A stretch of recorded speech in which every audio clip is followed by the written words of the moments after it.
Hello, everyone. Welcome to the testing and debugging section 1. Section the dean.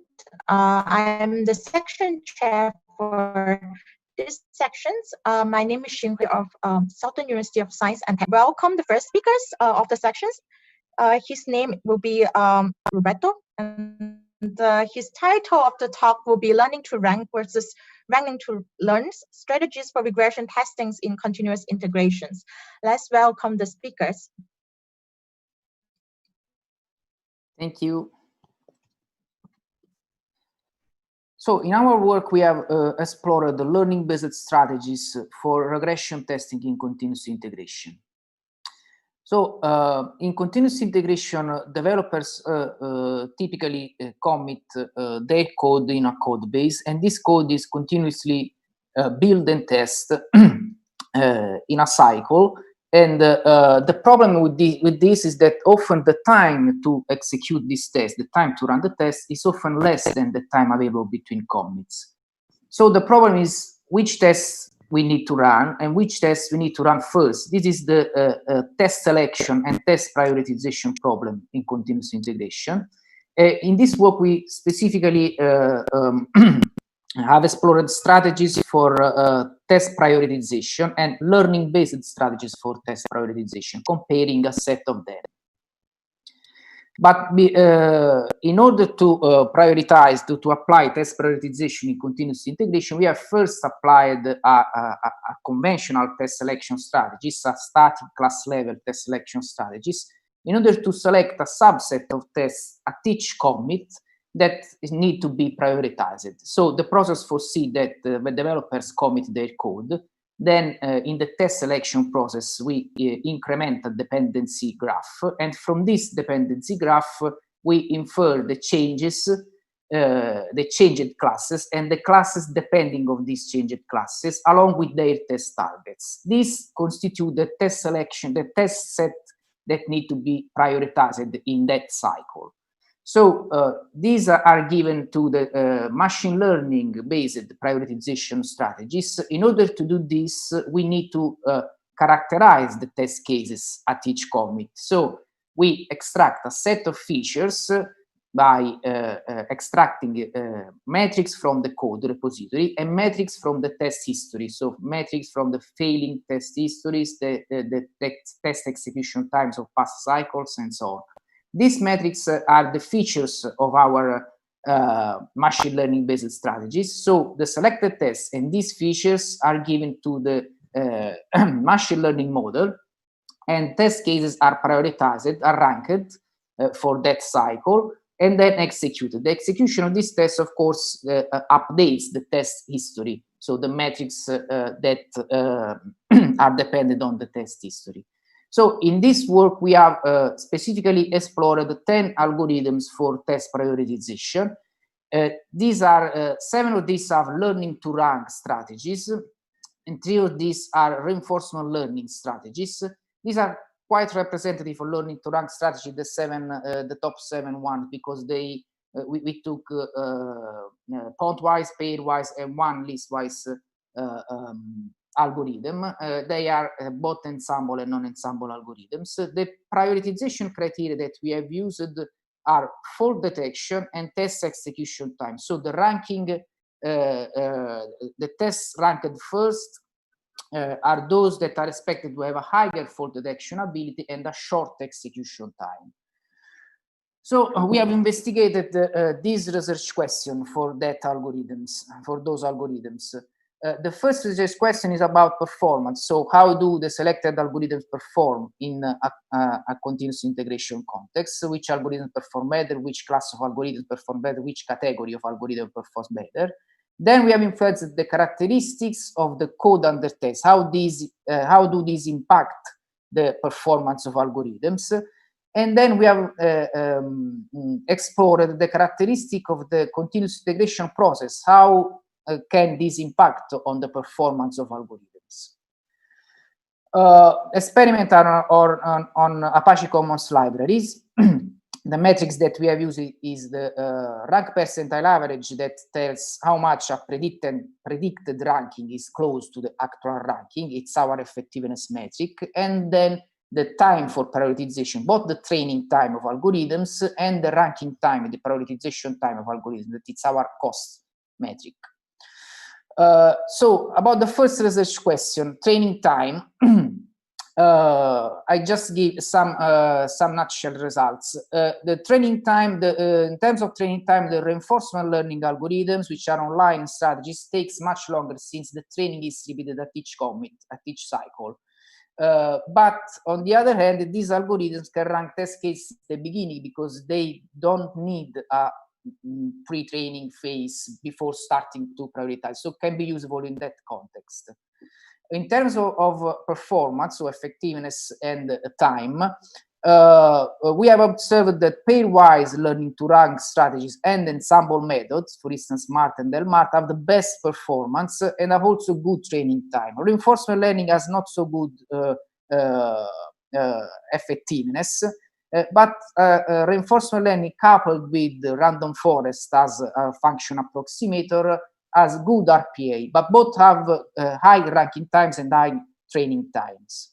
The only listwise approach that we have tried is the other extreme, because it has worse RPI but best ranking time. So it can be useful in some context because of this speed of ranking tests. In terms of the impact of the code on performance, so we have explored how much the variability of the code can affect the performance of algorithms. What we have observed is that all the RTR approaches are more affected by the code variability, while reinforcement learning is more robust to this because it's an online method.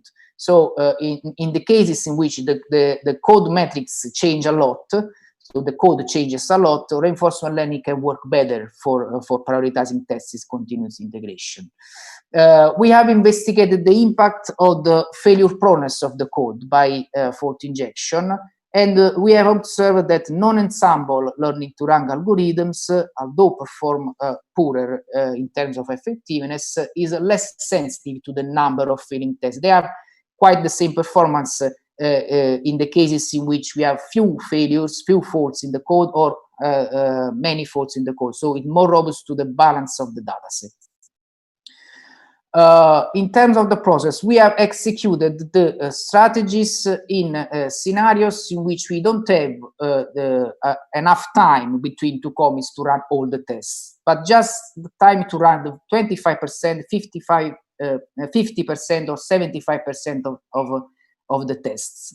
So in this constrained scenario, we have observed that results under these scenarios are not always in line with the results in non-constrained scenarios. So in some cases, one can prefer an algorithm that performs bad under the unconstrained scenario, so RQ1, but performs well with constrained scenarios. So that can be differences in this. Then finally, we have explored the impact of the history available for training. So in terms of RPA, so of effectiveness, the RPA is quite insensitive, while the training time increases a lot with the increase of sample size, especially for reinforcement learning-based algorithms. The other side of the coin is that above a threshold, in our case above 500 sample size, increasing the sample size doesn't improve effectiveness so much. So it's basically useless. Besides results on our specific algorithms, what's important to highlight, the key message is that when we are going to use or to design a testing strategy, an integration testing strategy for continuous integration, we should not just consider the performance under nominal scenario, but we have to take into account multiple criteria, because these criteria can better characterize the techniques that we are going to use. It can better characterize the context in which the techniques are used. In our case, we have explored these criteria in the previous research questions, for instance, the robustness to code variability, robustness to training size, and so on. And based on this, we have sketched a sort of guidelines to select tests. This is just, of course, an initial set of criteria that can be, we believe, a good starting point for researchers that want to apply regression testing in continuous integration. So that's all. Thank you for your time. Thank you, Roberto, for the nice talk.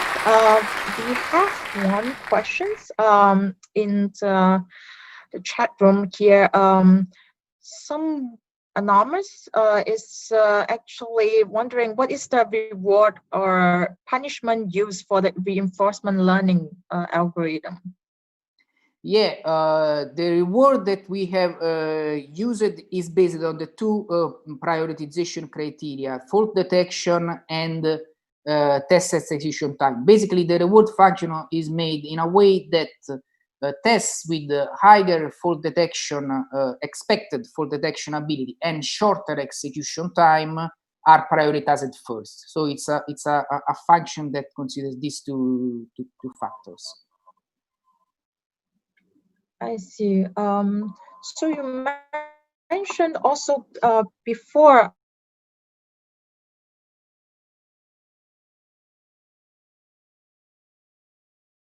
Sorry, I lost you. So since our connection with the primary session chair has been lost, I'm going to take it over as a backup chair. And I would like to thank our speaker and announce the next speaker. So the next speaker of this session, the next speaker of this session is debugging inputs, presented by Lukas Kirchner, Ezekiel Osram-Kun, and Andreas Zeller. Please go ahead. Hello and welcome to our XC paper presentation titled Debugging Inputs. I'm Ezekiel Osram-Kun, and this work was done alongside Lukas Kirchner and Andreas Zeller. We all work at CISPA Remote Center for Information Security. The artifact is available and has gotten the reusable and available badges. In a typical testing scenario, a developer provides an input, is the example a JSON file to a program, and observes the result or the behavior of the program. Oftentimes in program debugging, we assume that the program is buggy whenever we observe a failure, and then we are tasked with actually debugging the program, finding the fault locations and fixing it. In this work, instead, we focus on when the program is not faulty, but instead the input that is being fed to the program is buggy. Thus, we are tasked with actually debugging the data or debugging the input. The objectives of our work is actually to now be able to recover as much passing input data from the input and also provide a diagnosis of why the input is buggy. So basically, given a sample JSON. Excuse me. Can you share the screen, please? Can you share the screen, please? Yep. I was sharing the screen, so I thought. Yeah, that's it. Yeah, thank you. Can you see the screen now? Yes. Okay. So maybe I start again. Sorry. Once again, welcome to our paper, our exit technical paper titled Debugging Inputs. I'm Ezekiel Osram-Kun, and this work was done alongside Lukas Kirchner and Andreas Zeller. We all work at CISPA Remote Center for Information Security. Like I said, in a testing scenario, typically a user feeds a sample input file to a program and observes the behavior or the results of the program. Whenever we observe a failure in the program, we observe a failure or wrong or unexpected result, we try to debug the program in program debugging. We try to find the fault locations and try to fix the program. However, sometimes the problem is not the program, but instead the input. So whenever we feed an invalid input to a program that behaves correctly, we might still experience a crash or an unexpected result. Thus, you are tasked with actually debugging the input. And the goal of debugging the input now is to be able to recover as much valid passing input or data from the input and also provide a diagnosis of why the input is invalid. Consider this simple example JSON input file, which is invalid because of the 2 asterisks before the number. Now you are saddled with actually recovering all of the valid passing input and also providing a diagnosis of why this input was invalid at first. To solve this problem or to address this problem, we propose the maximizing variant of the delta debugging algorithm. The delta debugging algorithm is a simple algorithm for actually simplifying and minimizing failure-inducing inputs. We propose 2 variants of the maximizing delta debugging algorithm, the lexical DDMax and the syntactic DDMax algorithm. The lexical DD-max algorithm basically takes the invalid input and actually tests subsets of its characters on the subject program until we obtain a subset that is passing. On the other hand, the syntactic DD-max algorithm is armed with the grammar, so basically an input specification, and then performs the same subset tests of the input on the pass tree instead. To show an example of what results we expect, given the same sample JSON input again, the minimizing delta debugging algorithm will produce the first open brace as a subset that actually reproduces the failure. In this case, this is actually a false positive because it's not the correct diagnosis of the failure. Our approach would produce the maximal valid input and also produce a diagnosis of why the failure was actually why the failure actually occurred. In this case, we call this diagnosis the true positive false diagnosis. To show a brief example, again using the same JSON input file, the algorithm proceeds as follows. In the first step, we try testing by removing subsets of the program. In this case, we are testing n characters of size 6, and then after removal, we test the remaining part of the program on the subject of the input on the subject program. Basically checking if the subject can now process the input. In this case, or for all iterations, in the first step, the program could not process the input. We proceed in the next step by actually doing the inverse of what we did in the first step, now testing the remaining subsets that we had not tested before. Again, for all tests in this case, the program could not process the input. In the next step, we reduce the granularity of our tests. So we are no longer removing 6 continuous characters, but instead removing 3 continuous characters, and we test this. Anytime we find a passing subset, we exclude this passing subset from our experiment, and then only remove parts of the invalid subsets to actually test more. For this example, after 39 iterations, we are actually able to find the maximal passing input and also provide the correct diagnosis for the bug in the input.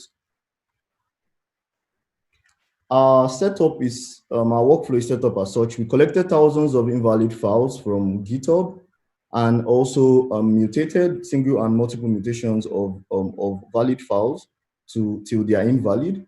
We feed each file to an ANTLR parser generator in order to get a parse tree. We feed the parse tree to our syntactic DD-max algorithm, and we feed the characters from each input to the lexical DD-max algorithm. We also implemented DDMin, which is the typical minimizing delta debugging algorithm, and in order to be able to compare our diagnostic results. The repaired files are then fed to each subject program to also test if they are now accepted or not. And we also collected a couple of metrics, such as the difference in the size changes, the Levenstein distance, and the perceptive image difference. We set out to actually address 4 major research questions. The first one being how prevalent are invalid inputs in software practice? How effective are our repair approaches, that is DD-max? How much data did we recover with this approach? And how precise is our fault diagnosis? To answer the first question, we had collected over 7,000 unique input files from GitHub of the formats JSON, dot, and wavefront OBJ. We fed each one to test each one on the grammar and also on a couple of subject programs, 8 subject programs in total. We found out that 4% of all of the inputs we collected are actually invalid. This demonstrates the prevalence of this problem in practice. For the effectiveness, we checked the number of repaired files. So the number of files that were repaired by both lexical and syntactic DD-max, as well as the number of files that were repaired by the subject program, since some subject programs already have a recovery strategy. ANTLR itself also has a recovery strategy while passing input. So we tested also on this and compared to this. Like you can see, actually, lexical and syntactic DD-max outperforms both subject programs and ANTLR, and syntactic DD-max outperforms lexical DD-max. Overall, DD-max repaired about 69% of invalid inputs.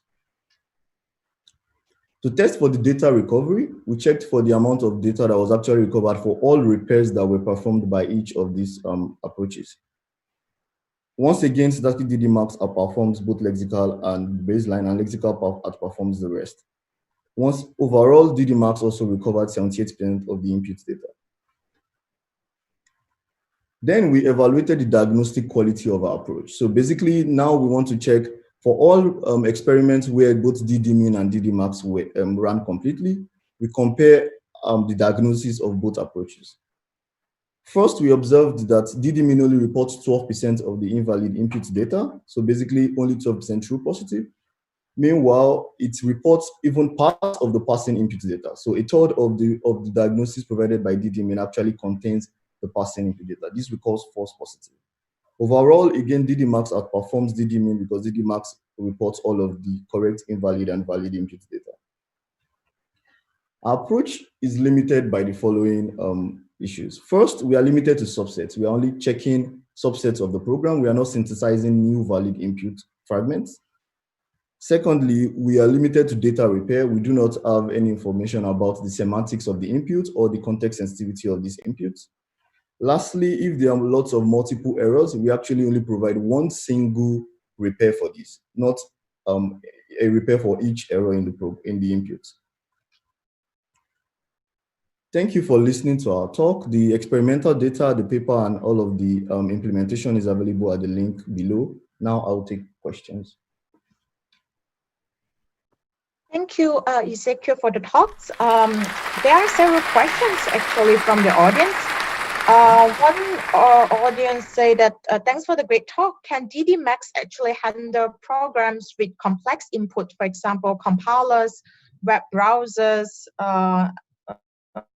for which local, the quote-unquote local input optimizations is not enough? Sorry, I didn't hear you. For which local what? For which local input optimizations is not enough. So, I mean, DD-Max should be able to repair any file as long as you have the correct feedback from the program, as well as in the case of syntactic DD-Max, you have a grammar. Now, for web browsers, definitely you're talking about system level inputs. Definitely, you may have to come up with more complicated hierarchical grammars to solve this. However, if you have the correct feedback from the program, this shouldn't be a problem. So you could easily run lexical DD-Max to test this. So I don't know, is this? I guess like the questions is more on like the complex inputs. Actually, there are some follow-up questions about from that questions. Okay. Let's say that if the corruptions affects only a small parts of the input, DD-Max easily identify and eliminates the syntactic identities like statements or functions. So it's so it seems like it comes the reply come from your co-authors saying that if the question or a response, I'm confused. It seems like it's Andrew Seller's reply on that. I see.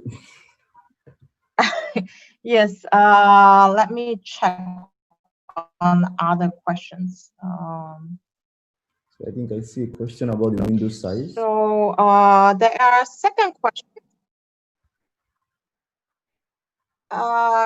Second question is if your window size is 3, then eliminating *3 would leave 0.45, which is also valid input.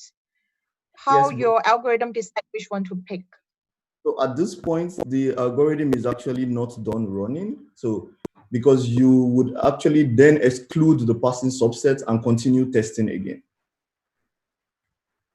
And eventually you would actually then find out that 3 should be part of the passing subset. So whenever you find a subset, you continue testing the invalid subset. Is this clear? I guess the questions is more on like whether the window size, how it's affecting the. So you start with a particular window size and then you reduce, or in the next iteration, you actually then half the size of this window, right? At some point, you might get a passing subset, you exclude this passing subset, and then you test the rest of the invalid subset. So even though you have a passing subset that is not the maximal subset, the next set of experiments would help you to actually then determine the rest of the invalid subset by its person. Okay. I guess that questions also get a reply from your co-author Andrew Zeller. So, I read out the last questions. May I know how to make sure DD-max does not include false positive? So false positives being reporting parts of the passing input or parts of, so it wouldn't report parts of the invalid input as a passing input, because then the subject program would fail. And it probably wouldn't it could report parts of the invalid, parts of not the maximal passing input if you do not run to completion. So for instance, our experiments were conducted for up to 1 minute. So definitely if you require more time, definitely you wouldn't get the maximal passing input. So I don't know what the person means by false positive. Is this false positive in terms of the diagnosis or false positives in terms of the passing portion of the input? In terms of the diagnosis, DD-max should not report any false positives because the feedback for the subject program will tell you that there's a failure.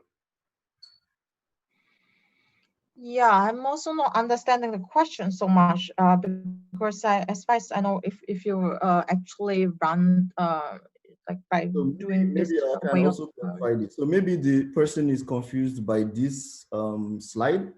So this slide does not refer to DD-max, but instead comparison of DD-max and DD-min. So these are true positives and false positives reported by DD-min, which is the minimizing delta debugging algorithm. So which is the algorithm we compare DD-max to, because this is technically the state of the art for isolating failure-inducing inputs. Okay, so maybe it's asking about this as the baseline, how it's comparing.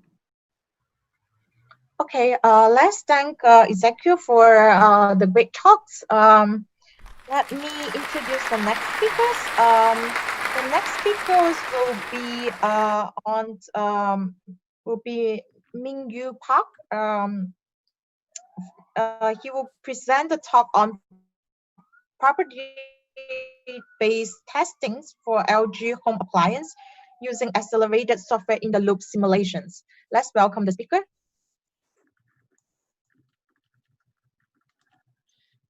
Can you see my screen? Yes. Yes. Hello everyone, I'm Mingyu Park from Edge Electronics. Today I'm going to talk about our work, property-based testing using accelerated simulation. This is a joint work with Hunja, Taejunbyeon, and our former advisor, Professor Yoonja Choi. Edge home appliances are typical embedded systems which interact with the physical world. Any malfunction can cause physical damage to the user's lives and properties. Any legal process incurs a tremendous cost because our technicians need to visit every household and update the software. To minimize the potential failure, we perform requirement-based testing in the system level as a major software verification method. But this testing used to be hard because of its tight coupling to the hardware. First, we need to operate the physical machine for software verification.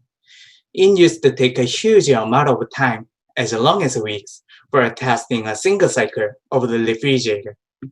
Second, test inputs have to be constructed manually, which is expensive. And third, our testers need to watch the entire test process and check the result manually, which is error-prone. With the software engineering research experience, we thought we can do a better job. We wanted to learn more inputs, learn it fast, and check it more thoroughly. We could achieve these goals by bringing all the techniques proved to be effective in research, but yet to be applied in mass production. To achieve our goals, we built this framework for automated requirement-based testing in system level. This framework consists of the three components. First, the accelerated simulator, which resolves hardware dependencies and reduces the execution time. Second, the combinatorial input generator, which creates a large amount of test inputs. And third, automated property checker, which continuously monitors the test execution for property violation. All right, let me go deeper into the simulator first. In our previous practice, software development couldn't even start before the prototype product is made. With the sales simulator, software can be developed in parallel with the hardware, easing pressure on the software development and verification schedule. But applying seed alone cannot reduce the execution time unless the notion of the time is abstracted. This can be tricky in embedded systems where the time is dictated by hardware. Since the global time is recognized through ISR issued by the hardware clock, we inject ISR into the mail loop to virtualize and abstract the hardware clock. As a result, each mail loop iteration means virtual time passed, and the execution could be accelerated significantly. The second part is the combinatorial input generation. We first construct the test scenario template from software requirements and generate combinatorial inputs using pairwise method. Each test sequence is translated into an input state machine. And the third part is the automated property checking. It used to be done manually, but it can be done automatically and more thoroughly. The properties were derived from the history of critical failures in AGE. Most of them were categorized as safety or liveness property. We formalized 90% of them into linear temporal logic. Once the properties are formalized to LTL, we can easily translate them into Wiki automata and then synthesize monitors in SQL. The monitors learn in parallel with the target system and check the state variables in target system to flag any property violation. So that was for the two. A fast simulation, large amount of test inputs, and strong oracles. We applied this framework for verifying our various products in AGE. Here we present two field applications, one with a washing machine and another with a kimchi refrigerator. The targets already achieved 100% branch coverage in unit testing. This slide shows the gain in efficiency. In washing machine, half an hour cycle is done in 70 seconds, and in refrigerator, about 2.5 day cycle is done in 20 seconds. When compared with the manual testing, 84 times more test inputs are tested in 3 times faster in washing machine. And in refrigerator, 26 times more test inputs are tested in 15 times faster. Let me show you a quick demo. It is a washing machine simulator, and it is super fast. As you can see, 1 hour cycle is done in about 4 seconds, and it is 1,000-fold acceleration than their product. And for the thoroughness, we achieved 37% higher branch coverage on washing machines and 72% higher on refrigerator. And we found a property failure case per each product. It would cost tens of millions of dollars each if the law found until after sale. This slide shows one of the failure. Washing stage, rinse and wash was inverted. Washing machine uses heat to implement the scheduler. This bug was caused by a developer's mistake of adding an invalid heap operation. So let me show you a quick demo. Washing stages are inverted in specific option. First, add the swap option, and remove spin option, and the add spin option, and start the machine.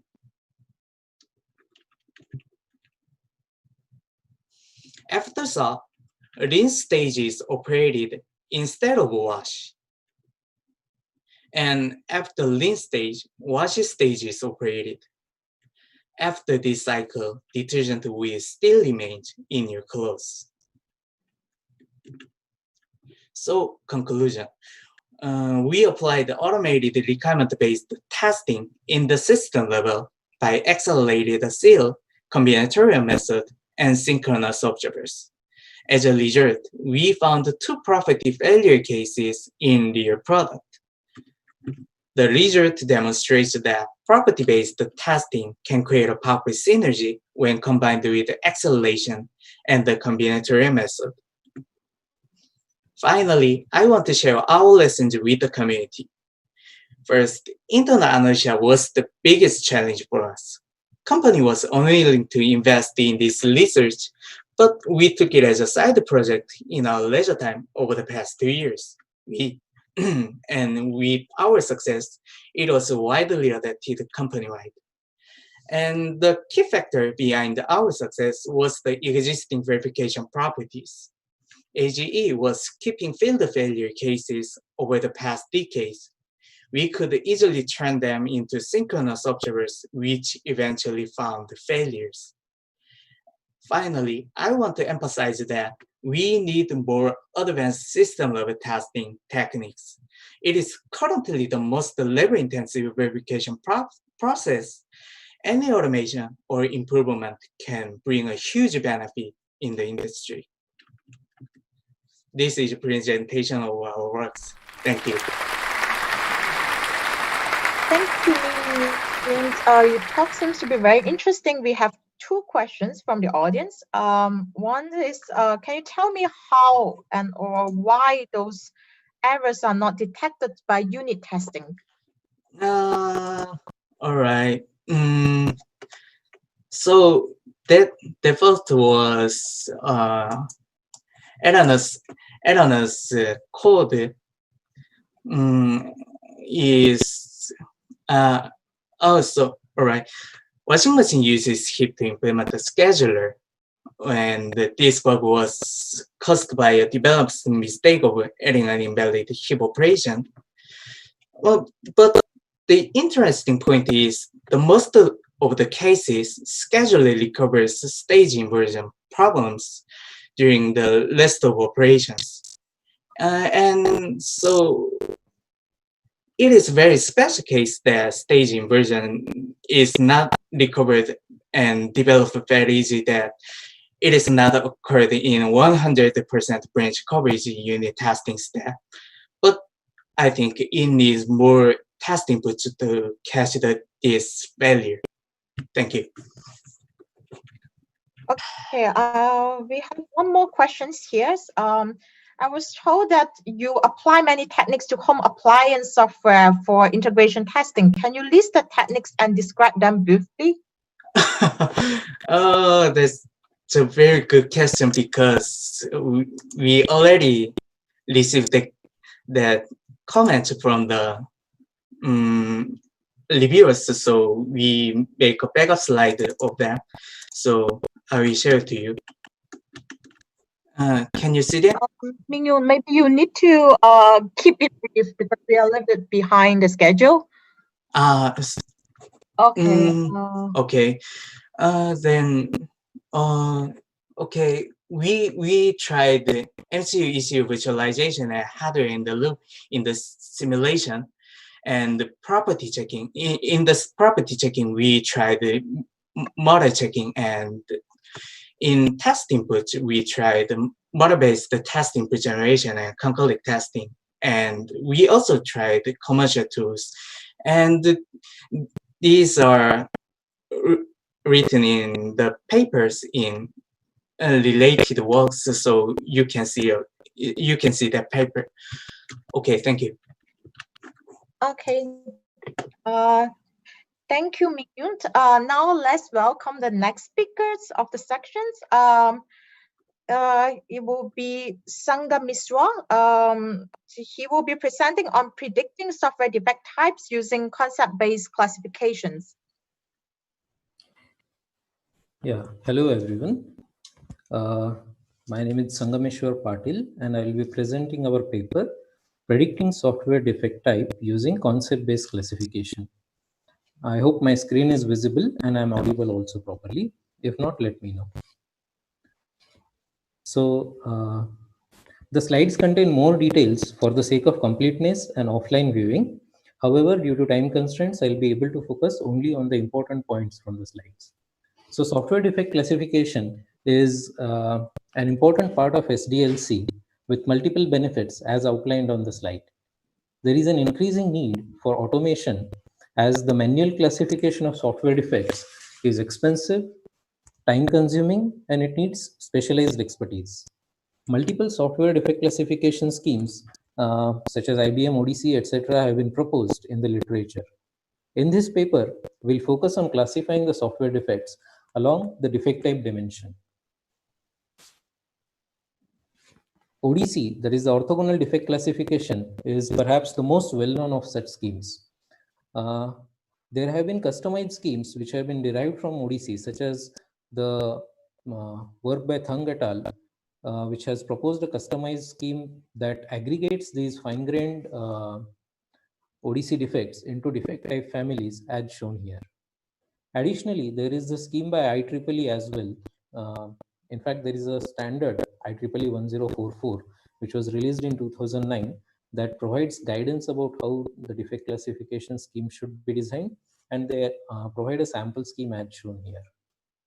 So in this paper, our goal is to automatically predict the software defect type using only the text description of the defect report and the defect type that is described in the classification scheme.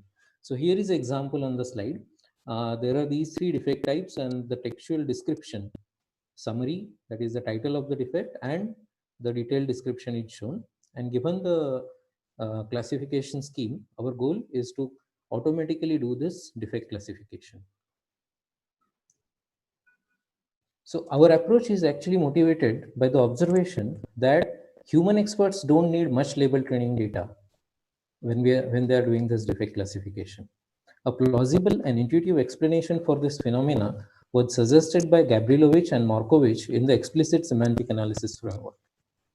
So ESA is based on the observation that humans do not need large amount of training data. They rather judge the semantic relatedness at conceptual level. For instance, we say that a car and a truck, they are more similar to each other than, say, a truck and an infection. So to get a conceptually amenable representation of this amorphous concept space that is used by the human mind, Gabrilowicz et al. Proposed to approximate it using the Wikipedia. They argue that a Wikipedia article can be considered equivalent to a concept in the human concept space. So, given a text fragment, ESA represents it computationally as a vector of most relevant Wikipedia articles, along with their quantified degree of relevance.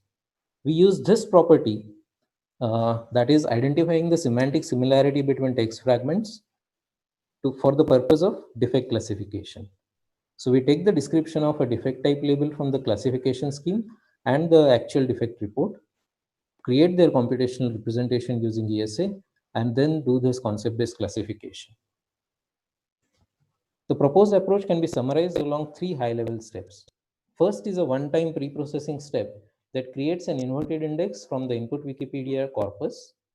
Then we create the concept-based representation of the input defect report as well as each of the defect types in the classification scheme.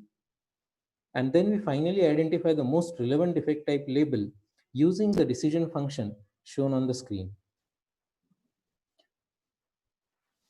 So this approach is actually summarized in pictorially in this particular slide. So creating the concept-based representation of a defect or a defect type, it involves basically identifying the set of relevant Wikipedia articles using ESA. In turn, this process has three basic steps. So the first thing is to identify Wikipedia articles for each term in the input document. Then we need to quantify the strength of association between the term and the Wikipedia articles. And finally, we aggregate all these numerical scores for individual terms into document level scores. So to speed up this computation, we pre-process the Wikipedia dump into an inverted index. The basic function of an inverted index is to map a given search term into a list of documents in the Wikipedia corpus containing that term. And then these are used to create these EX, which is the concept-based representation for the defect X, and the concept-based representations for each of the labels Y1 to YM. Okay, and then the CBC actually takes up the decision function shown on the previous slide to identify the most relevant label. So this slide gives a sample of common concepts identified for this defect leucine 3686 and the different defect type families. For the sake of paucity of time, I won't be able to get into details. More details are available in the paper. This slide shows the experimental evaluation portion, the data set, the gold standard data set, and its distribution across the two different classification schemes that we use, the ODC based one and the IEEE based one. And we tried this on two data sets, Apache Libs and the Roundcube webmail software. We compare our approach with the state-of-the-art approach proposed by Thung et al. In 2015, ICPC 2015, that is LEDEX approach, which uses semi-supervised and active learning-based techniques. There is another standard supervised learning-based approach, which needs about 90% of the training data for learning the classification model.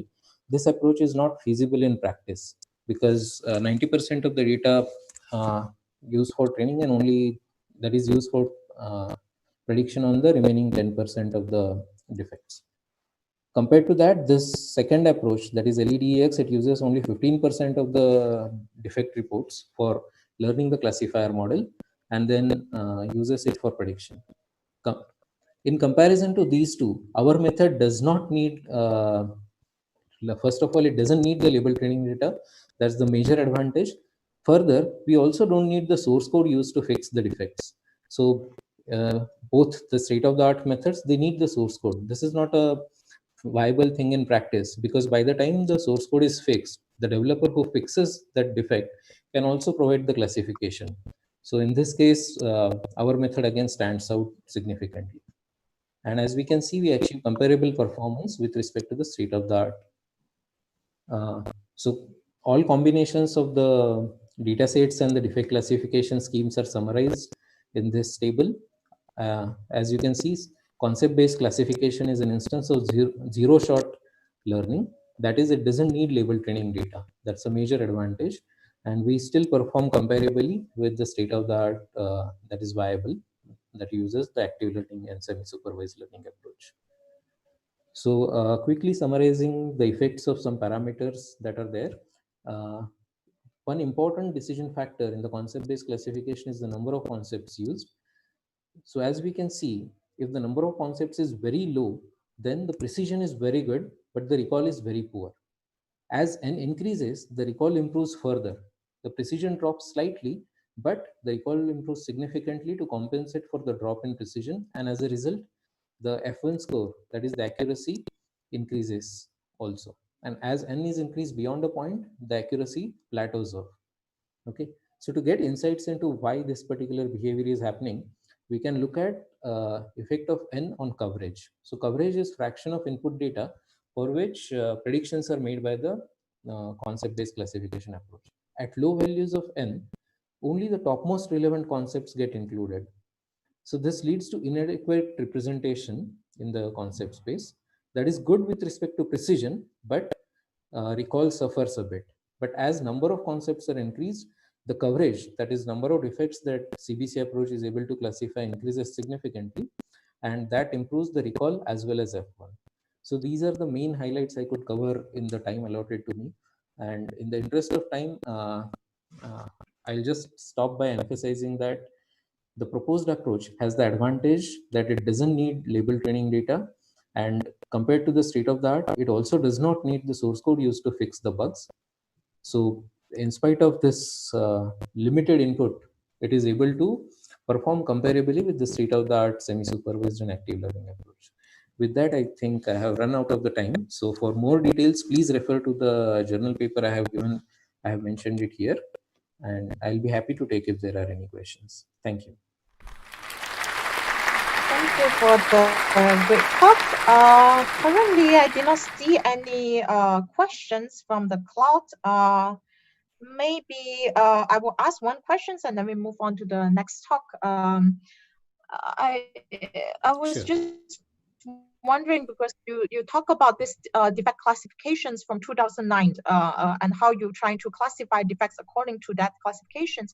Do you think for the current types of defects, do the classifications need to be revised? I mean, because that classifications was done long time back. I mean, no, so the purpose that- is, yeah, so the advantage of this scheme is you don't have to relabel the training data. Whatever is the defect classification scheme that you use, whether it is IBM ODC or IEEE or any new scheme that you propose. So what we need is the keywords describing the defect types in that scheme. No other type of training data is required.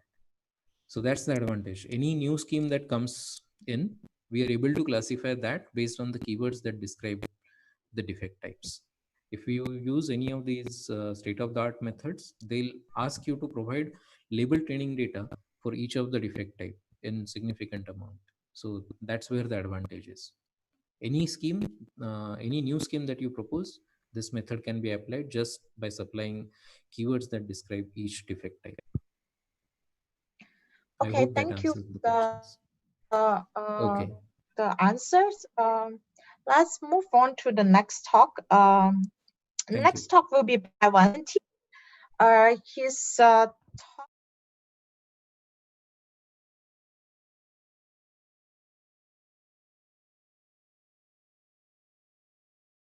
Hi, I'm Valentin, and today I will present you a survey on fuzzing. This is a joint collaboration with Yongsok, Changwoo, Sankilchai, my brother, Manuel, Edward, and Maverick. In this map, each node is a fuzzer, and what we can see is there are lots and lots of fuzzer. But the problem we have is when I talk with researchers from different fields, for example, black box and white box fuzzers, they have a different set of terminologies and definitions to refer to similar concepts. There is no unified vision of the field, and this is becoming a problem as there are more and more hybrid approaches. So what we need a common set of terminologies and definition. And first and foremost, a common definition of what is fuzzing. When we ask what are fuzzers, the most common answer we get is fuzzer are tools to make crashes. But then what kind of crashes? There are different synthesizers with different crashes differently. And there is even a further purpose published in 2018, which don't look for crashes, but bottlenecks in programs. Then we can also define fuzzers by the techniques and methods they use. But you cannot enumerate all different techniques of fuzzers, and maybe even if you succeed in enumerating all techniques, maybe tomorrow there is a new technique. So a definition shouldn't be goal-oriented because fuzzers are just tools and the goal should be defined by the user, and it shouldn't be method-oriented because the field is too diverse. We could still find enough commonalities between fuzzers to reach a common definition, which is that all fuzzers generate inputs and then run those inputs on a program and go over those two steps repeatedly. Generate inputs and run them on a program. Once we have this definition, what we would like to do is to have to build a model for fuzzers. This way we can decompose fuzzers into parts and understand them part by part and improve them part by part. So as we saw, the two fundamental steps of fuzzers is to generate inputs or test cases and run those test cases on the program and go over those two steps over and over in a loop.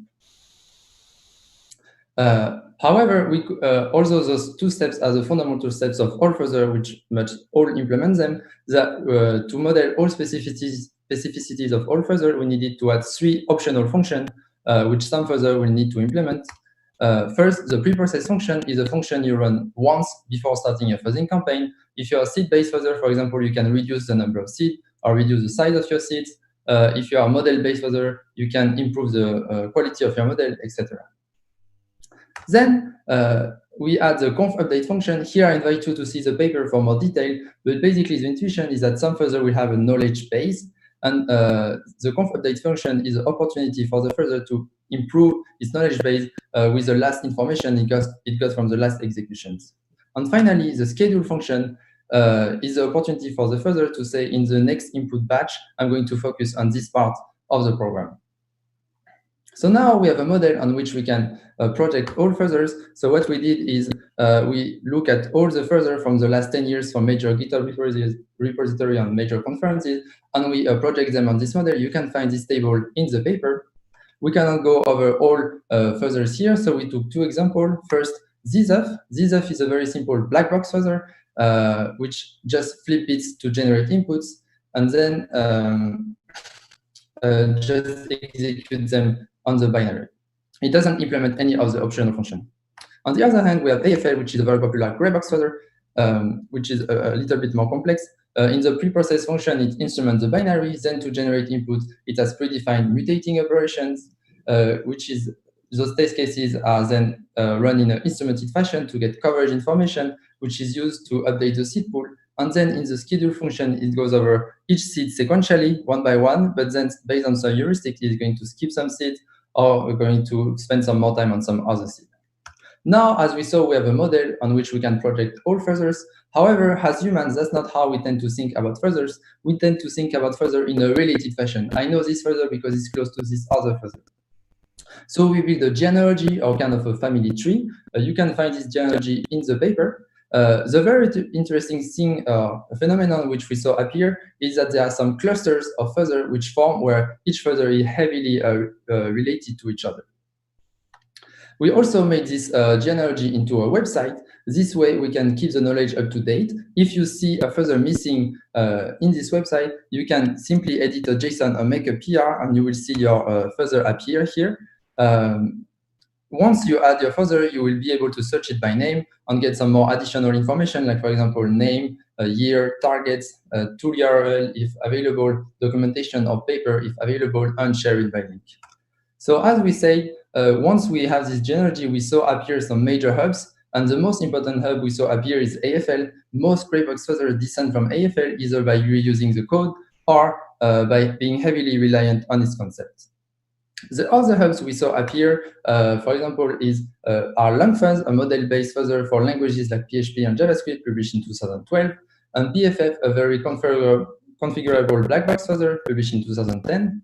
To come back to graybox fuzzer, we also saw Call fuzzer and its descendants, which are focused on race condition, and Sidewinder, which is the first graybox fuzzer published in 2006. The very interesting thing we see appear here is a mix of colors. For example, we have a gray box fuzzer which descends from a black box fuzzer because it reuses input generation method, or a white box fuzzer which descends from a gray box fuzzer because they are both focused on race conditions.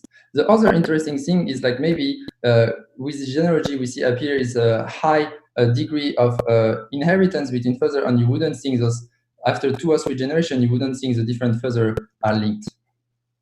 So lastly, the idea of making this website is really to have up-to-date and complete knowledge base. So if you visit the website and you see something is missing, the idea is to crowdsource the effort. So please, it's a very simple JSON to edit, and you can make a PR, and then you can share your preferred fuzzer via a simple link. Thanks for listening to my talk, and do you have questions? Thank you, Valentin, for the talk. Currently, I did not see any questions from the cloud. Let me start by asking the questions. You shows that there are these companion websites and seems to be quite interesting and helpful for learning. For education purpose. Have you think of this possibility of like teaching how to understand how different parser works and for this purpose? This is more like an informative basis if you want to explore different fuzzers. However, there is a fuzzing book published by Andrea Zeller, which is was also an author in this session, which is more in this spirit of being able to have a teaching resource. It's Okay, called the thanks. fuzzing book. We actually have one questions from the audience. Have you been able to execute every single one of these fuzzers? No, that wasn't the goal. The goal was more to understand all those fuzzers. And actually, there are some of the fuzzers which are closed source and are not accessible. We just got the documentation from the paper. Okay. I think that's all from the audience. Since we are a little bit behind schedule, maybe we can move on to the next talk. So the next talk will be the demo talk on Geeky Note, a technical documentation tool.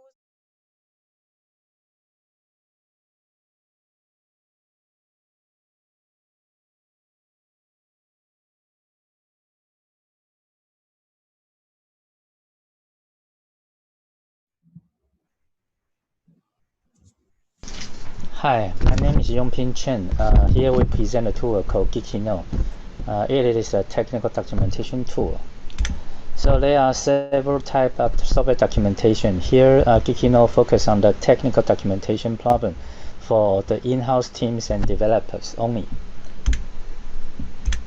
So technical documentation is to transfer the knowledge of your code so that in principle you don't need to trace code blindly and slowly. You can fix code correctly with confidence, and you can complete your task with light speed.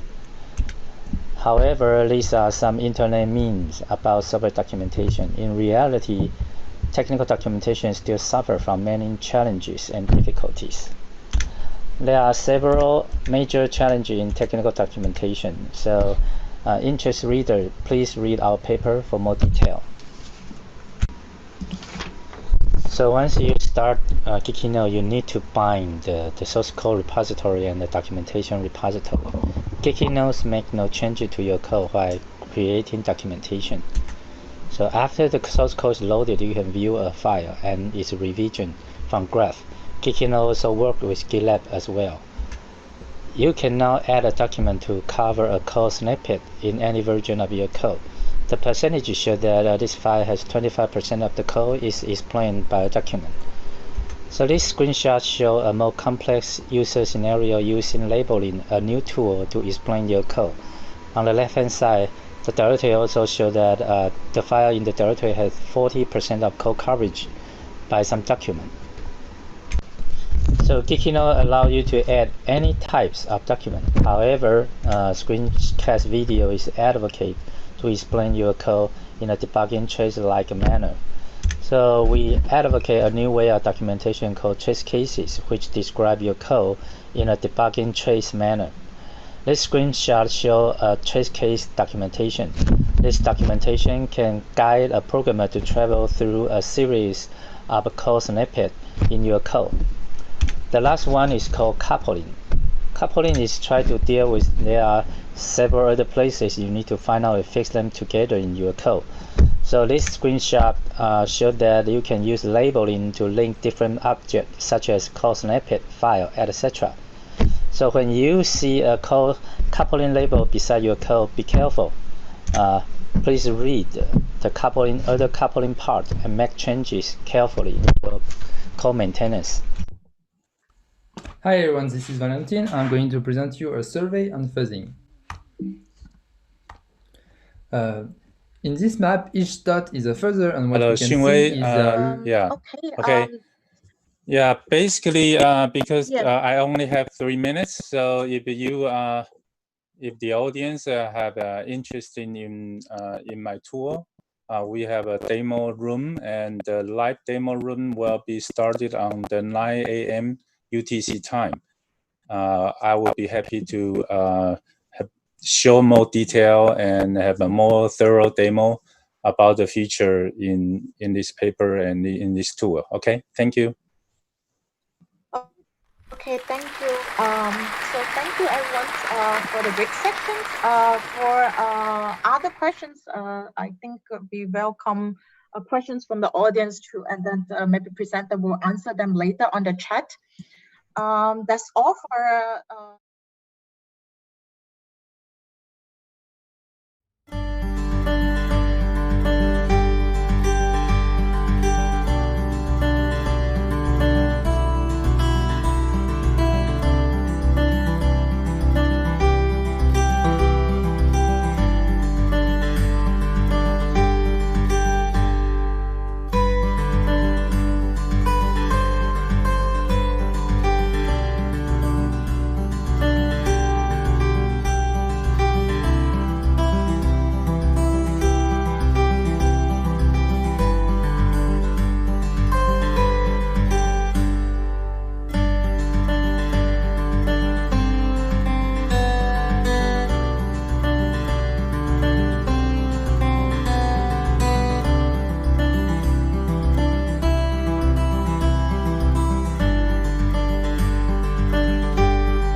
So can I begin? Oh. Yeah, you can start it. Yep. Okay. Okay. No. Hi, everyone. Yeah. First me, right? No. Yeah, so that your start, please. Yeah. Yeah. Okay. All right. Okay. I'm begin. Okay. Welcome everybody.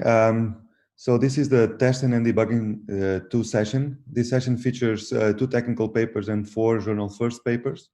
The first paper is a technical one and will be presented by Luigi Mink, and Jens Paulsberg is also online. Please, Luigi, you can go. Okay. Hi, everyone. I'm Rijie from University of Chinese Academy of Sciences.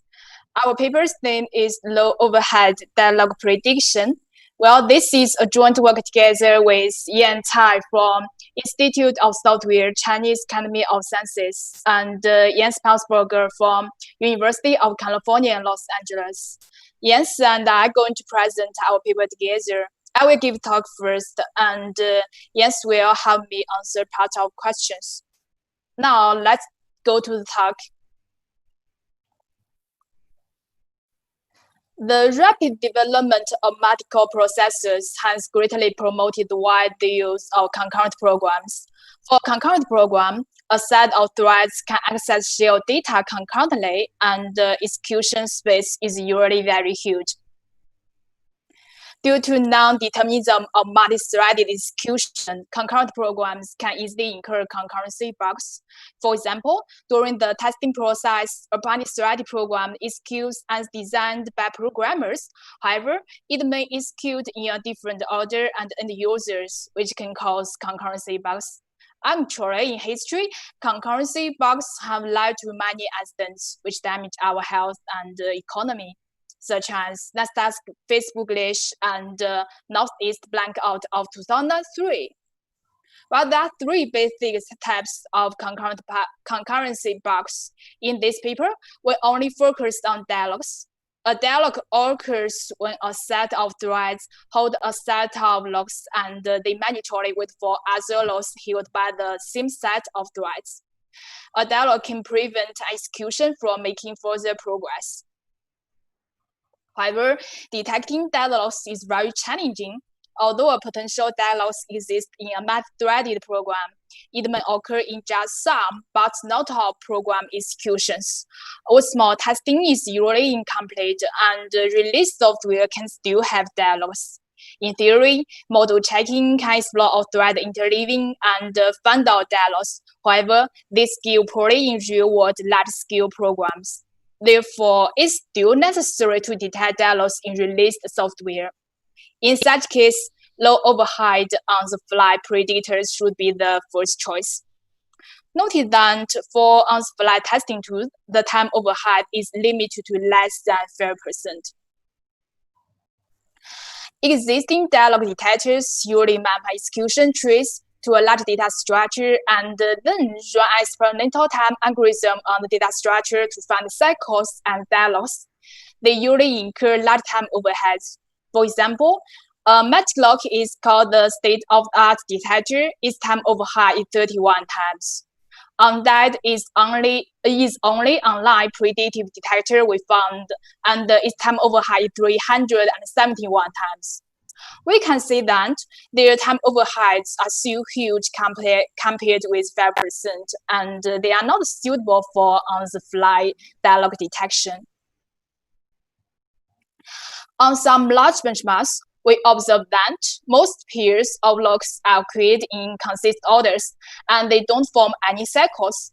Only a few pairs of logs are created in reversed orders, and they may cause dialogues.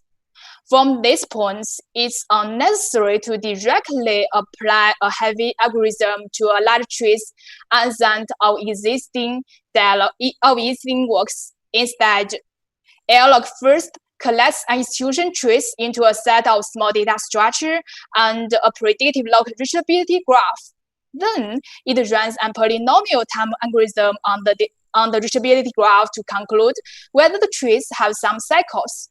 If so, it runs an exponential time algorithm on small subset of its log reachability graph to find all cycles and construct dialogues using its trees information. According to the core algorithm of AirLock, we designed its workflow and this. During program execution, AirLock builds a lock reachability graph. When there is a detection demand, AirLock first applies a polynomial algorithm to find cycles. If there are cycles, notice that for most cases, there are no cycles, so the detection terminates. And if there are cycles, for each cycle, AirLock conducts an exponential time algorithm to construct dialogues using its trace information. However, this case hardly exists. Therefore, in most cases, the time complexity of our algorithm is polynomial. We have implemented AirLock on top of the PIN framework for C and C+ programs with pthread.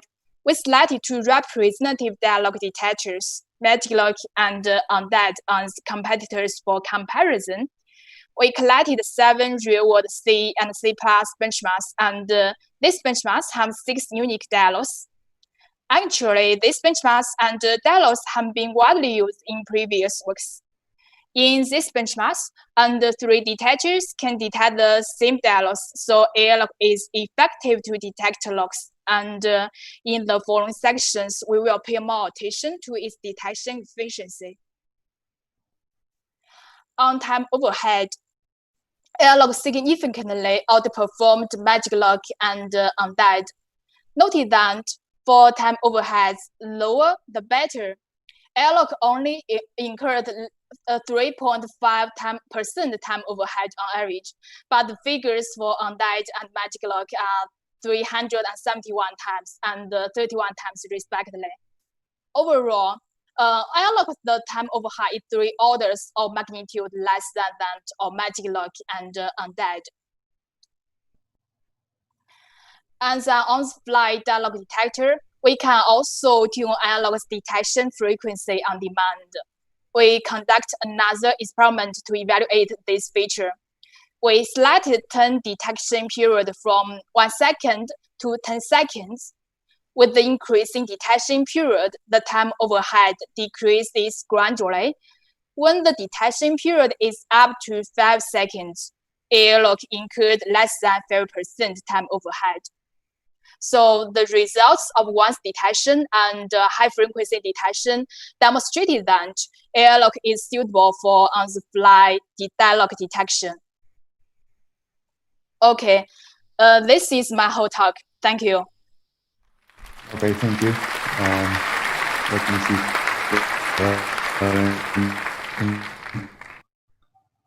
No questions so far. I do have one. What are the limitations of your technique? Definition? The limitations? I think the limitations exist that AirLock, like many other algorithms such as MagicLock and Undead, it will report false positives. Mm-hmm. Are there many false positives? Actually, there are some algorithms who they don't report false positives, but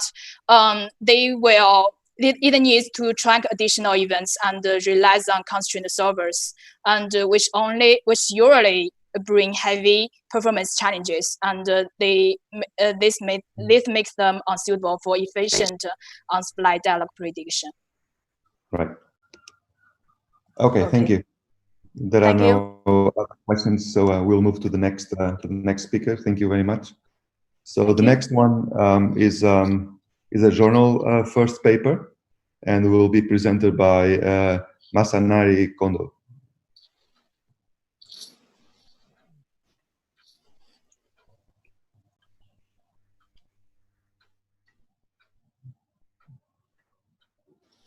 All right, thank you. Okay. Please. Okay, thank you very much. So my name is Masanari Kondo, a PhD student at the Kyoto Institute of Technology. So in this presentation, I'd like to describe our paper that was published by the Empirical Software Engineering Journal. The title is The Impact of Feature Reduction Techniques on Defect Prediction Models. Oops. So first of all, I explain the background of our research. Software quality assurance is an important activity to improve the quality of our software, such as test, review, and performance evaluation. However, recently, the size of software becomes bigger and bigger, while SQL resources are not enough. So defect prediction is a way to remedy this challenge. What defect prediction does is to inspect software and identify entities that potentially induce a defect in the future. If such entities are detected, software developer could arrange their SQL effort appropriately. In defect prediction, we identify potential defective entities by using a defect prediction model, such as machine learning techniques. To use such a prediction model, we first need to convert entities. Here, entities would be a file, commit, or class into numerical features vectors, a set of features. Then we apply a defect prediction model. For this purpose, we can use tons of numerical features, such as MACF features, CK features, or O features.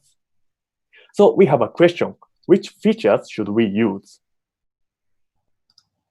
This is because if we use all features, we would have problems such as the cost of dimensionality. Hence, we need to reduce the number of features. So we study the impact of feature reduction techniques on defect prediction. So this is the background of our research. So before explaining our result, we first need to clarify the difference between feature selection techniques and feature reduction techniques in this paper. The feature selection techniques is a technique to reduce the number of features by selecting a subset of original features.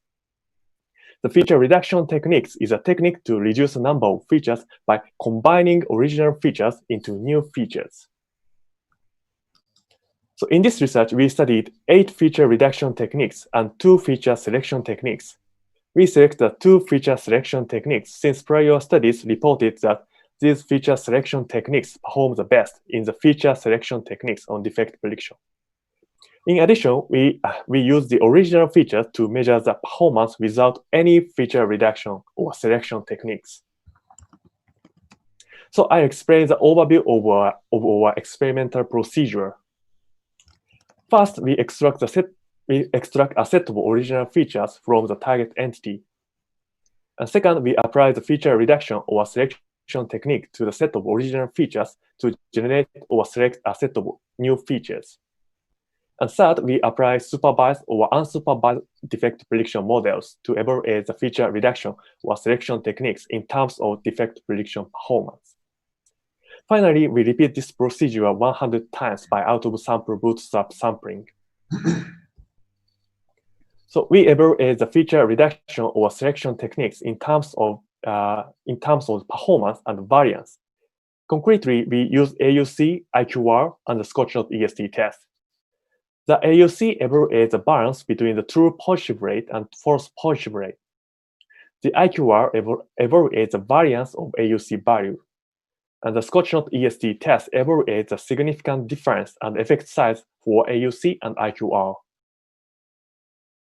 So this slide shows the defect prediction performance for feature reduction and selection techniques as box plot with the Scotch-Not EST test. Different color indicates a significant difference. The higher value, the better performance. We observe that for the supervised learning defect prediction models, the feature selection technique, the correlation-based feature selection technique, and the consistency-based feature selection technique significantly outperform the other feature reduction techniques, except for feature agglomeration, FA. For the unsupervised learning defect prediction models, the neural network-based feature reduction techniques, the restricted Boltzmann machine and autoencoder significantly outperform the other feature reduction and selection techniques. We also study the variance of prediction performance across different prediction models. If the variance is small, we could choose any defect prediction models, since any defect prediction model can achieve similar prediction performance. For the supervised learning defect prediction models, we observe that the feature selection and reduction techniques have a significantly smaller variance than the original models, ORG. For the unsupervised learning defect prediction models, we observe that the feature selection techniques do not improve the variance, but the feature reduction techniques do. So this is our recommendation.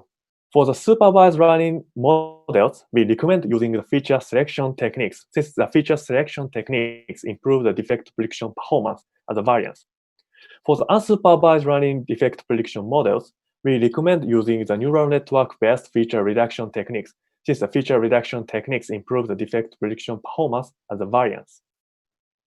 So this slide is a summary. Okay, so thank you very much. Okay, thank you, Masanari. Let me see if there are any questions. Yeah, there is one question from Stefan Erbold, and the question is: does the feature reduction also improve models like random forests that implicitly select features? Yes. So let me show. Sorry, no. So in this research, we use 5 supervised learning models and 5 unsupervised learning models. And for the in the supervised learning model, we use the random forest. But in the supervised learning models, the feature reduction techniques do not improve the prediction performance, while the feature selection techniques improve the prediction performance. Okay. Okay, all right. So the other question we have is from Janderson from TU Delft. And the question is, in the context of defect prediction, how many features are too much? Is reduction always required?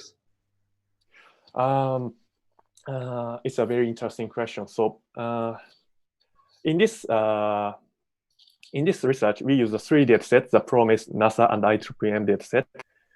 But the PROMIS and NASA dataset has around 30 features. The IEEM dataset has over 200 features. But the important point is not the number of features. The important point is that the correlation across the features. So if there exists a correlation, we should use the feature selection or reduction techniques or other techniques to reduce the number of features. But otherwise, we can use the original features. But I mean, going back to his question, so what you are saying is that reduction is not always needed, right? I mean, there are cases in which for which reduction may not be needed. Is it the case? Okay. So the case we use the unsupervised learning defect prediction models, and the studied features are correlated, or there exists something like the causations. Then we should use the feature reduction techniques. This is the case. Mm-hmm. Okay. And just a quick question from my side. So for the unsupervised models, you said that the most promising ones are the neural networks, right? Yeah. But what if there is not enough data to train? I mean, a neural network will need a substantial amount of data. So what if, and my question, I guess, is, have you played with, throwing away some data and checking whether the results changed or not? Because a neural network will need, in any case, a lot of data. Oh, yes. In this case, we use a lot of data. So, okay, I see. Yeah. Because I think as a follow-up study, it might be interesting to test, with less data. So go to the data set and throw away some data, saying, okay, suppose that we didn't have that data, right? What would be the impact on our conclusions? You understand? Okay, thank you. Okay.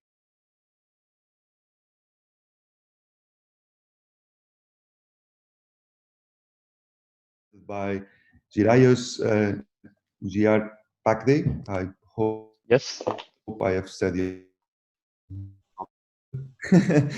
Please, the floor is yours. Hello? Yeah, we can hear you. Yes, okay, sure. I'll share my screen now. Please. Yeah.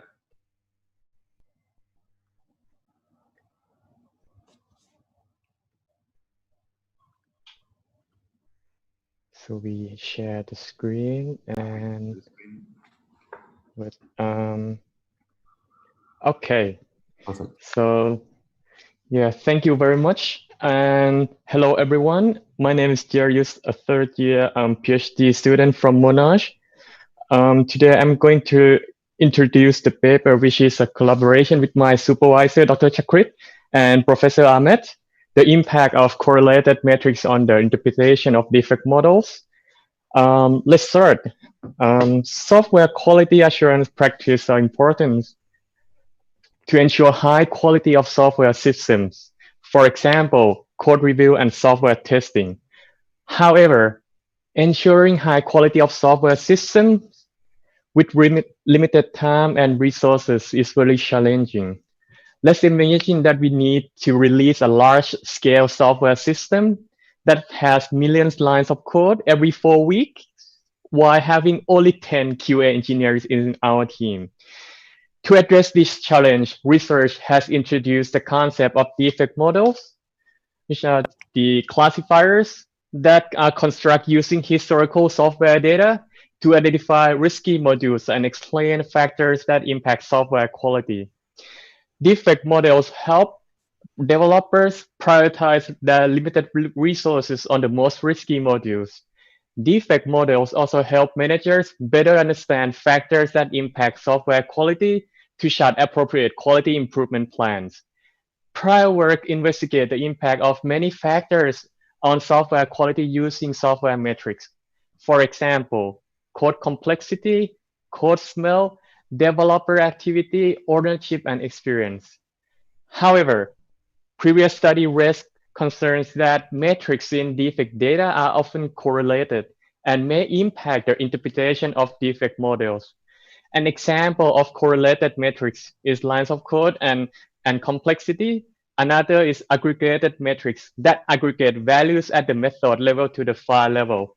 Furthermore, as much as 63% of the defect studies in the top SE venues from 2000 to 2011 do not consider such impact of correlated metrics on the interpretation of defect models.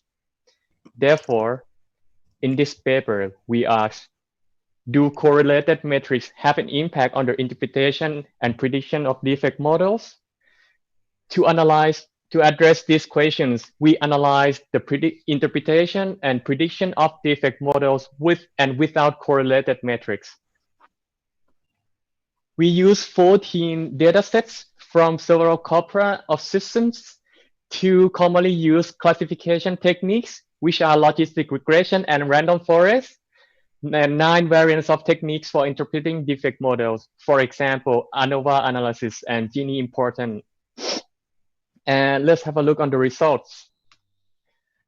This is the first result. This figure shows the percentage of the study datasets for each ranked different between models with and without correlated metrics. The blue bar here represent the consistent rank of the metric between these two types of models.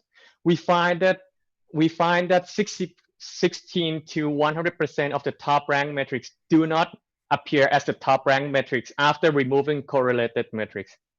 This highlights the risk of not mitigating correlated metrics, especially for ANOVA type 1, as you've seen in the top leftmost subfigure. Second finding, this shows the percentage of datasets where the top rank metric is consistent among techniques for interpreting defect models. On the left-hand side, the red cells show the percentage with correlated metrics, while the blue cells on the right-hand side show the percentage after removing correlated metrics. We find that removing correlated metrics improves the consistency of the top rank among techniques by 15 to 46%, highlighting the benefits of removing correlated metrics under interpretation of defect models. For the last finding, this figure shows the distributions of the performance difference between models with correlated metrics and without correlated metrics. We find that removing correlated metrics impact the model performance by less than 5 percentage points across 3 study evaluation measures. Finally, for the take-home message, one must mitigate, for example, remove correlated metrics to derive sound model interpretation. if you have any more questions, feel free to contact me with this email and ask the questions now. Thank you very much for listening. All right, thank you. Let me see if there are any questions. I don't see any so far. One from me. Can you say a few words on the threats to the validity of the experiments you did? Okay, so in this work, for the construct validity, this work we explore, we do not explore interaction between variables. So we do not consider, we only consider the additive interpretation for regression. Another would be, let's say, for the internal validity, we study limited model classification techniques for only two, but these two are the commonly used when the goal is to do model interpretation. As for the external validity, we study 14 data sets from open source software system and industrial software systems. So the finding may not generalize to all other different types of data sets. Yes. Okay. Okay. Okay, thank you. Thank you very much. Any other? No, there is no any other questions, so we'll move on to the next speaker.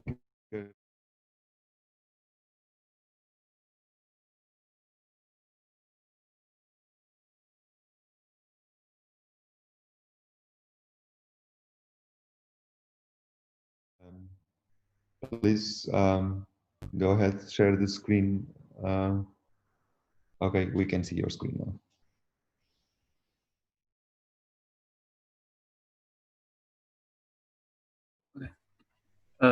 Hello, everyone. I'm Yuan Fan from Zhejiang University. Here, I present our TSC paper published last year, The Impact of Mislabeled Changes by SZ on Just-in-Time Defect Prediction. First, I present the background concepts for understanding our paper. Our work analyzes just-in-time defect prediction. That is a defect prediction that technique that works on changes or commits. The general framework of just-in-time defect prediction is as follows. First, GIT defect prediction uses SZZ algorithm to label changes from version control system using the data from issue tracking system and the version control system. And then using the label changes, GIT defect prediction extracts metrics to characterize the changes. Based on the labels and the metrics of changes, GIT defect prediction learns a prediction model. And finally, for newly submitted changes, GIT defect prediction leverages the model to predict whether the changes are bug introducing or not. In comparison to traditional defect prediction techniques that work with files or packages, GIT defect prediction has the following advantages. First, it helps developers inspect much less potential risky lines, and it can recommend the changes when the modification context is still in developer's mind.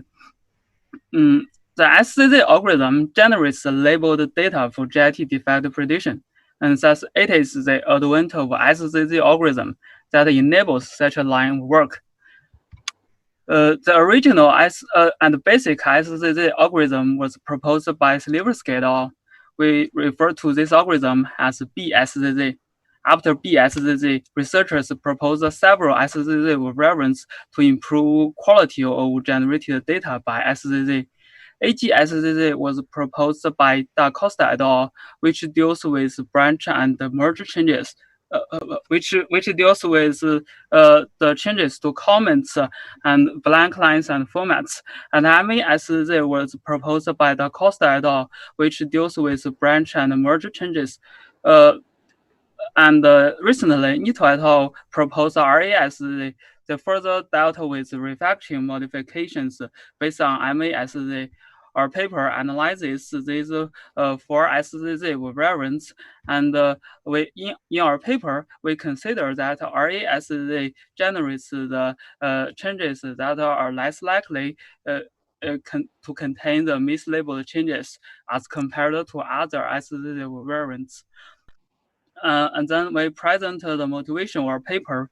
We notice that there are a considerable number of existing studies using BSZ to label changes. BSZ is impacted by a larger amount of noise, for example, blank comment lines, format modifications, and refactions. And in addition, researchers have raised concerns about data quality used by the defect prediction models. For example, whether a bug reports a real bug, whether the bug and the fixing changes are linked, and the tangled changes, that is the changes that not only fix bugs but also do other things. Thus, it is necessary to analyze the impact of mislabeled changes by SZ on GIT models. In this study, we performed an empirical analysis using 10 products containing over 120,000 of changes. The study's framework is presented as follows. For each studied product, we use auto-sample bootstrap to generate a training set and testing set. For the training set, we use the 4 SZ variants to label the changes. Next, we build 4 prediction models based on the changes labeled by the 4 SZ variants. Then, we apply the 4 models on the testing site. After that, we use RASZ to label the testing site. We use a model built using the labeled changes by RASZ as a baseline model. We compare the models built using BSZ, AGSZ, and MASZ with the baseline model. Finally, we calculate and compare the model performance as well as metric importance. We iterate this process for 1,000 times. And as a result, we found that mislabeled changes by BSZ and MASZ do not impact the performance of GIT models, while mislabeled changes by AGSZ lead to significant performance reduction with an average difference of 1% to 5%. And furthermore, we found that the mislabeled changes by BSZ lead to significantly more wasted inspection effort on false positive changes with an average difference of 9% to 10%. And we find that mislabeled changes by AGSZ lead to 1% to 15% more wasted inspection effort.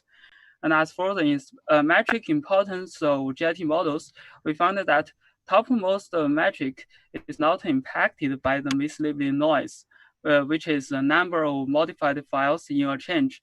And when using naive Bayes and logistic regression as an underlying classifier, the top 2 and the top 3 important metrics are impacted by the mislabeling noise. But when using random forest as an underlying classifier, the top 2 and top 3 metrics are also robust. In summary, in our study, we analyzed the 4 SZ variants, BSZ, AGSZ, MASZ, and RASZ. Since existing studies have used the original SZ variant that is impacted by a large amount of noise, we investigated whether the mislabeled changes by SZ impact GIT models. We found that mislabeled changes by BSZ and MASZ do not lead to significant performance reduction, while mislabeled changes by RASZ lead to significant performance AGSZ lead to significant performance reduction. Moreover, we found that mislabeled changes by BSZ lead to significant more wasted inspection effort. Our experimental results indicate that future studies should use the state-of-the-art SZ variant, that is RASZ. Thank you. Okay, thank you. We have 2 questions. The first one is from Stefan Erbolf, and the question is, how would you expect your results to change if there were even more mislabels, especially fewer bug fixing commits? You mean that there may be some bug fixing changes that cannot be identified? Right, or mislabeled, right? I mean, you have few bug fixing commits, and those of the few are. So in your in our study, we have used the data from the Apache community, which use Jira as a bug report management system, and this system can help us And in a previous study, the researchers have found that this system can the data quality that managed by this system is much better than the Baekje system. So we believe that we're using this the data from this bug report management system can deal with this threats to the validity. Okay. Well, I think that you both can talk offline, because I think this question is what if the data quality is not as good as the one you have, and what are the threats? But anyways, let's move to the next question and then move on. So there seems to be an assumption that RASZZ is the best one. Is this assumption really true? Are you assuming that the best performing technique is RASZZ or not? Currently, the state-of-the-art RASZZ algorithm is the RASZZ, and this is published in the on a GitHub repository. And okay. but I think okay. Okay, so the assumption is true. All right, we have to move on. We can also, you guys can also discuss this offline in the video chat lobbies, but in the interest of time, we need to move on. Thank you very much. So we go to the next one. Is again a journal first, and will be presented by Zhongqin Liu. Yeah, I can now share the screen. Yeah, you can share the screen now. Yuri, please stop sharing. Yeah. Okay.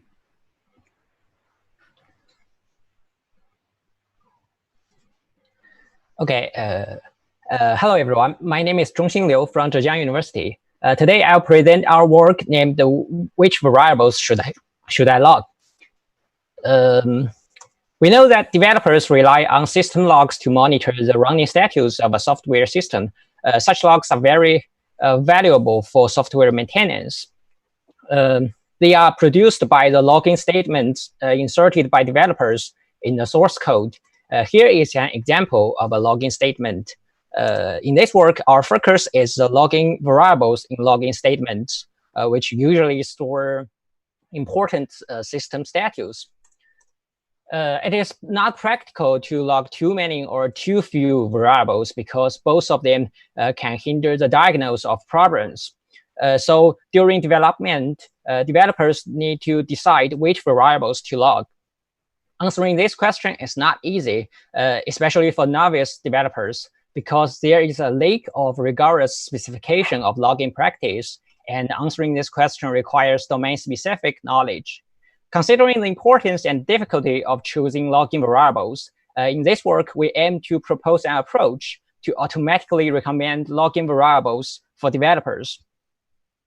We refer to this problem as logging variable recommendation problem, and the input of this problem is a code snippet where a logging statement will be inserted, and the output is a ranked list of variables that might be logged. And our goal is to find a function which can convert from the input to the output. A straightforward way to solve this problem is to use a multi-label classification model to feed this function from data. And here, a label is a possible logging variable. However, we noticed that different code snippets contain different sets of accessible variables, which means for each data sample, the label set is different. So we refer to this challenge as dynamic label challenge, which makes it inappropriate to treat this problem as a multi-label classification problem. To address this challenge, our idea is to regard this problem as a representation learning problem. Specifically, given a code snippet, we first try to represent each variable in this code snippet to feature vectors through a representation learning model. We assume that such nerd features contain sufficient information so that a unified binary classifier can predict the probability of each variable being logged. In detail, in this work, we use a neural network model as the representation learning model. And But to process code tokens with neural networks, we need to first build a vocabulary from the training set, and then to represent code tokens. However, if a token cannot be found in the vocabulary, a neural network cannot know the proper representations of these words. We refer to such words as OOV words.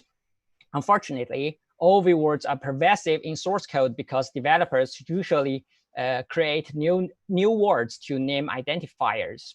So how can we convert OOV words to word vectors? In this work, we propose a simple but novel method to tackle this problem. Given an OOV word, we first split it into several subtokens, and then we rely on the pre-trained word embeddings such as glove to map each subtoken to a word vector. The average vector of the subtoken word embeddings is regarded as the word vector of the OOV word. Based on the ideas we mentioned before, here is the overview of our approach. It is a neural network-based architecture, and the first three layers can be regarded as the representation model. And the last layer is a unified binary classifier. The responsibilities of these layers are capturing word meanings, capturing contextual info, refining node features, and outputting the probability of each variable being logged. We evaluate our approach on large and mature Java projects through top K accuracy, MRR, and MAP. We use random gaze and IR-based methods as the baselines. Here, this table presents the MAP scores of our approach and the baselines. We can see that our approach achieved an average MAP score of over 0.84, and it outperforms all the baselines by large margins, which means our approach can accurately recommend logging variables. We also evaluate our approach in the cross-project prediction setting. Here is the result. We can see that the performance of our approach in such setting is also acceptable, which means our approach can also be applied to new projects through cross-project prediction. In summary, in this work, we first propose the logging variable recommendation problem, and then we formulate this problem as a representation learning problem and propose a neural network-based approach to solve this problem. We evaluate our approach on 9 large and mature Java projects, and the evaluation results show that our approach can outperform all the baselines by large margins. That's all. Okay, thank you. Let me see if there are questions. Yes, there are a couple of questions here. So the first one is, how do you guarantee that splitting an OOV word would result in a meaningful words? Actually, we're based on the finding that developers usually use snake casing and the camel casing to create the new words. So we split OOV words following the snake casing and the camel casing. That's that's the conventions. But how do you guarantee that that you get meaningful words?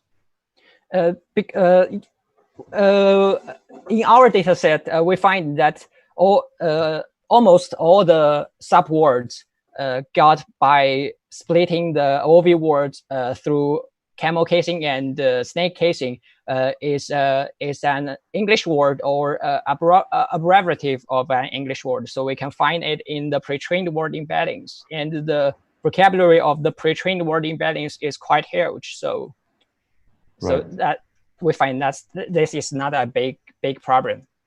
Okay, so the next one is actually a question that I would also have is there any specific reason for using neural networks classifiers? For example, you could use decision trees as they are easier to train. But the problem is not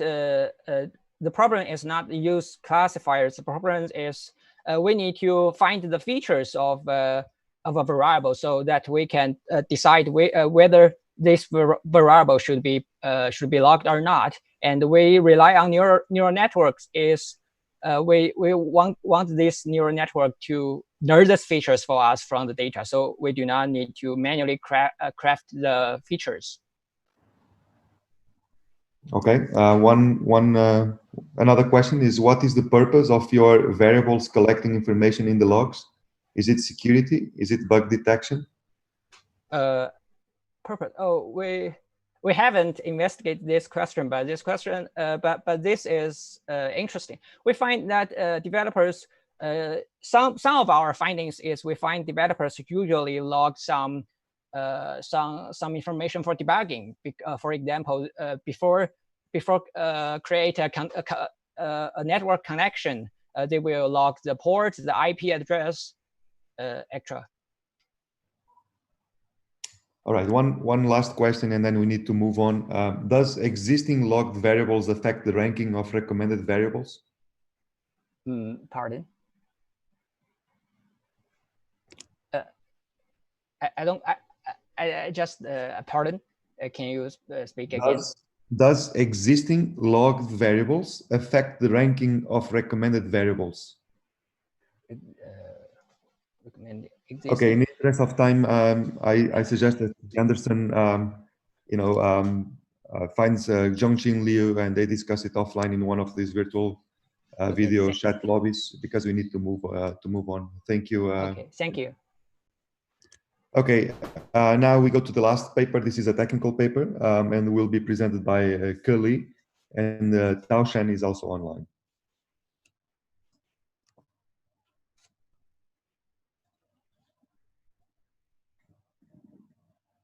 Ke Li, you need to unmute yourself. Ke Li, you are muted. Okay. Okay now? Yeah. All right. So hello everyone. I'm Kelly. I'm a UKI Future Leader Fellow and the Senior Lecturer in the CS Department of Exeter. Today, I would like to share with you our recent work on the effect of automated parameter optimization for course project defect prediction. All right. All right. So here is the outline of this talk. First of all, I will give you some background knowledge related to defect prediction. And then we go straight to the methodology we used in our empirical study, and then the results and analysis. So here we go. So when we're talking about a defect in software testing, it's an error or bug in the underlying application. So I think it's very natural that the programmers can, make mistakes or errors when they build the software due to various reasons. For example, like the deadline for the new version or something like that. But no matter how defects are disastrous to software companies and our society, as stated in the latest edition of the Software Failure Watch from Transcentis, this reported that the software failure can lead to around 1.7 trillion US dollars loss. So therefore, it is very important to help the software managers to identify high defect-prone software modules in order to prioritize the actions in the software development life cycle. So in recent years, due to the explosion of machine learning and artificial intelligence, it has become increasingly prevalent to use machine learning algorithms for software defect prediction.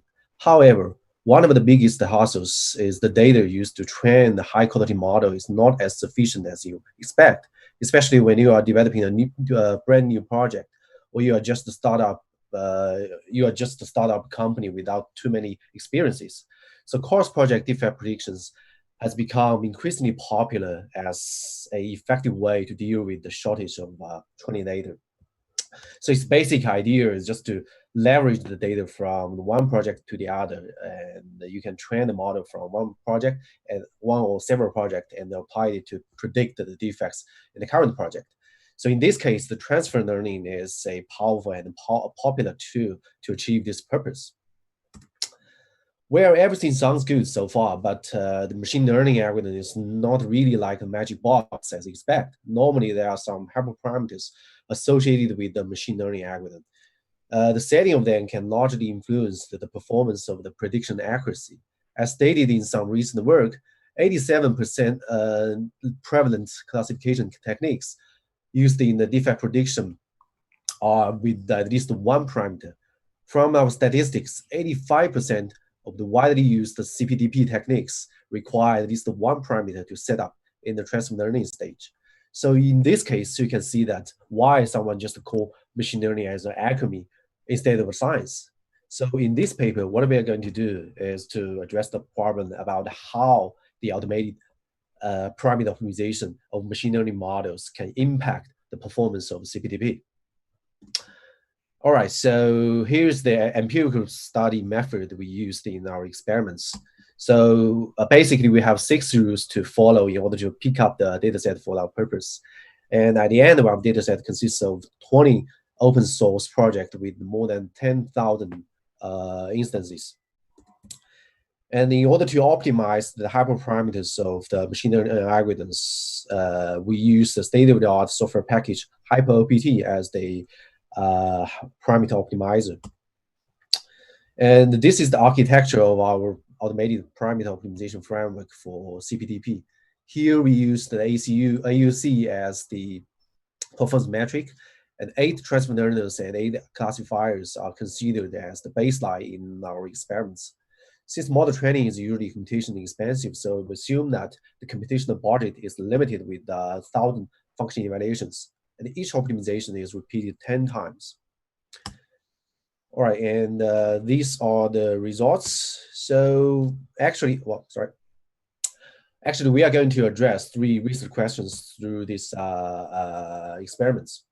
So the first one is about how much benefit we can have when we optimize the parameters of the defect prediction models in the context of CPTP. So it is worthwhile to note that since we have 2 intertwined parts in CPTP, one is the transfer learning and the other one is the classification. So we essentially have 3 different types of parameter optimization methods. And the first one is just to optimize the 2 parts, I mean the transfer learning and the classification simultaneously. And the second one is only optimizing one part alone at a time, while keep the other parts as default. And the last type is to equally distribute the computational cost to both parts. So in order to present the results, we investigated the magnitude of AUC improvement achieved by parameter optimization rather than the raw value. So in particular, we used the Cohen D effect size to quantify such magnitude. So here are the results. What we can see is very clear. 10 out of 13 existing CPTP techniques have been improved substantially after parameter optimization. So we can see that parameter optimization works.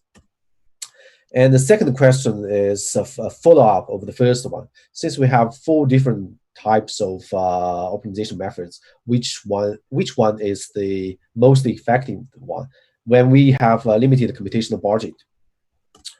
So here are the results. So this is the bar chart tell us about the percentage of significantly better performance achieved by type 2-1. I mean, this one is the best, which is very interesting because this type only focuses on optimizing the parameters associated with the transfer learning, while the parameters associated with the classification part are kept as defaults. So here is the violin plots of different CPTP models in the world. These results are very interesting and may suggest that the transfer learning part might be more important in CPTP. And the last research question is about to challenge the current literature. So we have some CPTP models crafted by our talented academics.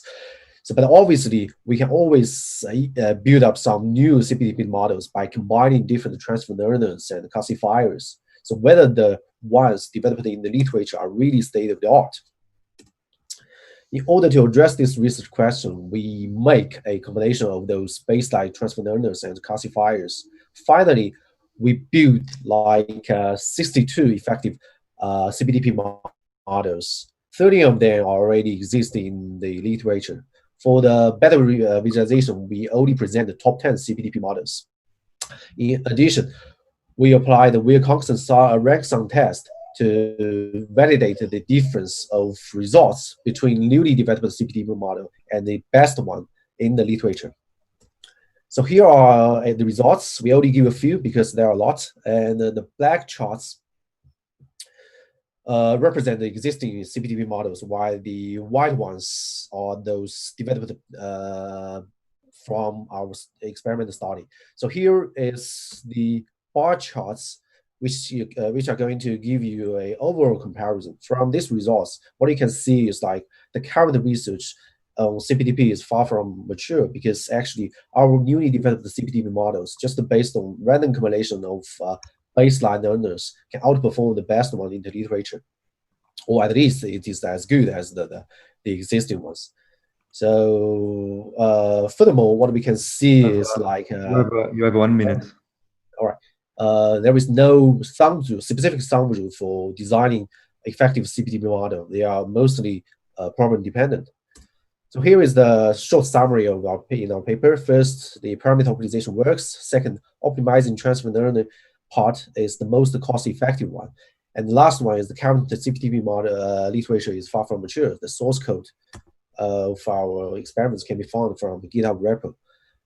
And at the end, I would like to appreciate my wonderful collaborators. And so thank you very much. Any questions? Let me see if there are any questions. We are already over time, so we'll have to be short. There are no questions on Clouder. Okay, so I also don't have any further questions. So thank you again for the presentation. Again, everybody can join the video chat lobbies and see each other and ask further questions during ICSI. With that, I would like to conclude this session. Thank you to all the presenters and all the authors, and we hope to see each other virtually somewhere. Thank you.